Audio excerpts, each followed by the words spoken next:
हम इस केआर के मैदान से चुनौती देते हैं, ये साबित करके बताओ कि नरेंद्र मोदी अति पिछड़ा वर्ग से आता है। यही 2004 का जब हम चुनाव लड़ते थे तो टाल में जब जाते थे हम तो लीक पकड़ के जाते थे। कह रहे थे हम चाय बेचते हैं, आज तक हम लोग को पता नहीं चला कि कौन स्टेशन पर चाय बेचते थे। ऐसा जाली आदमी तो हम देखबे नहीं किए। बड़का झूठा पार्टी है, जाली पार्टी है। दोनों पैर उठा के चिल्ला रहे थे और कह रहे थे में नगर निकाय का चुनाव नहीं होगा। महिला सशक्तिकरण के मामले में बिहार देश भर में 1 नंबर पर है और 1 नंबर पर है। कहीं बिजली नहीं, डिबरी जला रहे हैं, लालटेन जला रहे हैं और उस लालटेन के लाइट में जीवन बिता रहे हैं। केकर खाता में 15 लाख और लखीसराय जिला के कौन कौन आदमी को रोजगार मिले।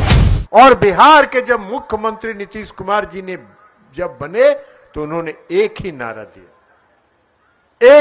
दिया, और उन्होंने ये कहा कि हम बिहार में न्याय के साथ, कि समाज के हर तबके के साथ न्याय।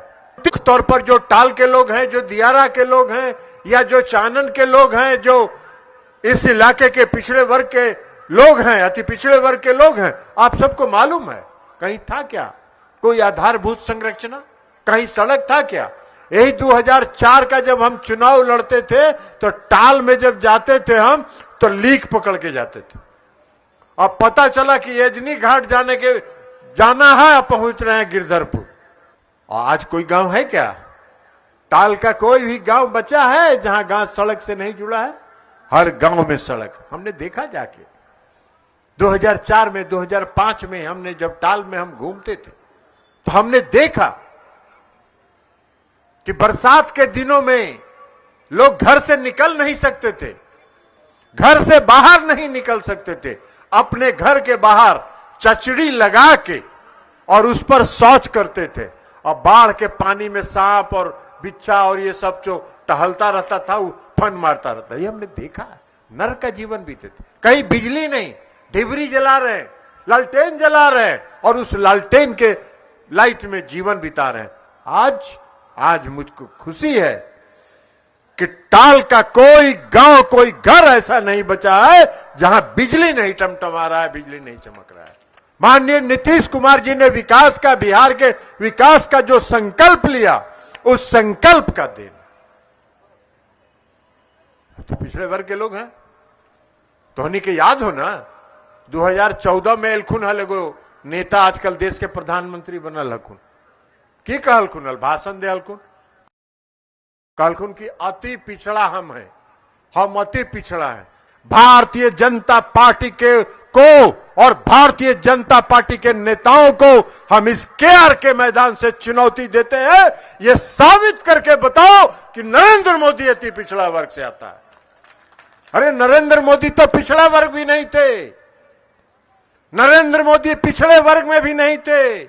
नरेंद्र मोदी जी जिस समाज में पैदा हुए उस समाज को पिछड़ा वर्ग में गुजरात में शामिल किया गया है सन 2000 में, जब इस देश के प्रधानमंत्री आदरणीय अटल बिहारी वाजपेयी थे। अति पिछड़ा कहां से बन गए।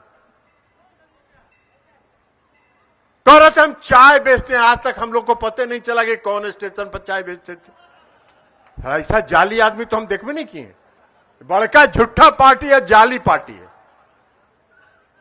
अब बताइए 2014 के चुनाव में क्या कहा उन्होंने, 2 करोड़ लोगों को हर साल रोजगार देंगे, हर गरीब के खाता में 15 लाख रुपया देंगे, सब काला धन ले आएंगे।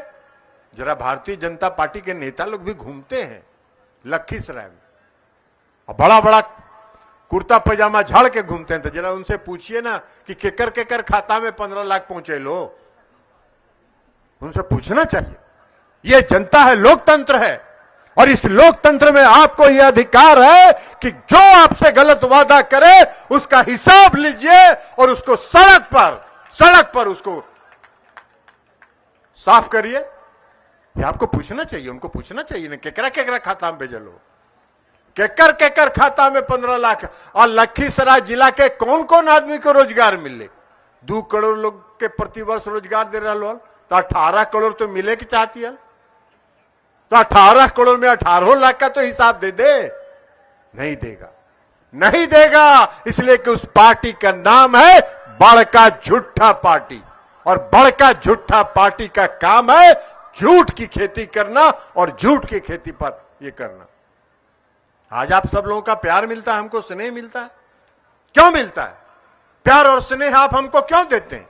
आपका आशीर्वाद, आपका स्नेह हमको क्यों प्राप्त होता है? इसलिए कि हम आपके दुख तकलीफ के साथ जुड़ते हैं, आपके गांव के एक एक सड़क को देखते हैं और उसका निर्माण कराने की दिशा में प्रयास करते हैं, इसलिए आपका स्नेह मिलता है। आज ये नहीं कर रहा लो है जो झूठा पार्टी झूठ बोल बोल के आके ठगा हो, वो कर जरा हिसाब लिया। अब आप बताइए, अति पिछड़े वर्ग के लोगों को सशक्त करने के लिए नीतीश कुमार जी ने कहा हम सब देश के कि भाई जाति आधारित गणना कराइए, जनगणना कराइए। तो कोई सब काम के लिए टाइम नहीं है। प्रधानमंत्री ने कहा गृह मंत्री से मिले, गृह मंत्री से मिले हम लोग। गृह मंत्री जी ने कहा कि ये काम हम नहीं कर सकते, हम जातीय जनगणना नहीं कराएंगे। बिहार के मुख्यमंत्री माननीय नीतीश कुमार जी के नेतृत्व में सभी दलों का प्रतिनिधि मंडल प्रधानमंत्री से मिला। प्रधानमंत्री ने कहा हम जातीय गणना नहीं कराएंगे। तो जनगणना जब नहीं कराएंगे तो बिहार सरकार ने फैसला किया कि हम बिहार में जातीय आधारित गणना कराएंगे। जनगणना कराने का अधिकार तो राज्य सरकार को नहीं है, जनगणना कराने का राज्य सरकार को अधिकार नहीं है, लेकिन गणना कराने का अधिकार राज्य सरकार को है। और इसलिए मुख्यमंत्री नीतीश कुमार जी ने जाति आधारित गणना कराने का काम किया। और जब जाति आधारित गणना शुरू हुआ तो उनको चिलपों लगा, खुजली होने लगा देह में, और देह में जब खुजली होने लगा उन लोगों को लगा कि भाई नीतीश कुमार जी तो पूरा अति पिछड़ा वर्ग का वाजिब गणना करके रख देंगे कि कितना प्रतिशत है। तो विरोध शुरू किए। सबसे पहला काम उन्होंने क्या किया, आप सब लोगों को मालूम है, नगर निकाय का चुनाव हो रहा था। नगर निकाय के चुनाव में नीतीश कुमार जी ने जो 2007 में नगर निकाय के चुनाव में जो अति पिछड़े वर्ग को उन्होंने आरक्षण दिया था 20% का, उस आरक्षण को चैलेंज किया हाई कोर्ट ने उसको रोक दिया चुनाव को। और सब भाजपा के नेता जितने थे देश भर के, दोनों पैर उठा के चिल्ला रहे थे और कह रहे थे में नगर निकाय का चुनाव नहीं होगा। और आरक्षण के साथ नगर निकाय का चुनाव हुआ। सबसे पहले नीतीश कुमार जी 2005 में आए। अभी हमने कहा कि न्याय के साथ विकास, सबसे निचले पिछले पायदान में जो लोग खड़े हैं उन सबको सशक्त करने का काम नीतीश कुमार जी ने किया। अति पिछड़े वर्ग को 20% का आरक्षण दिया उन्होंने, अनुसूचित जाति जनजाति को आरक्षण दिया उन्होंने, और 50% महिलाओं को आरक्षण उन्होंने दिया।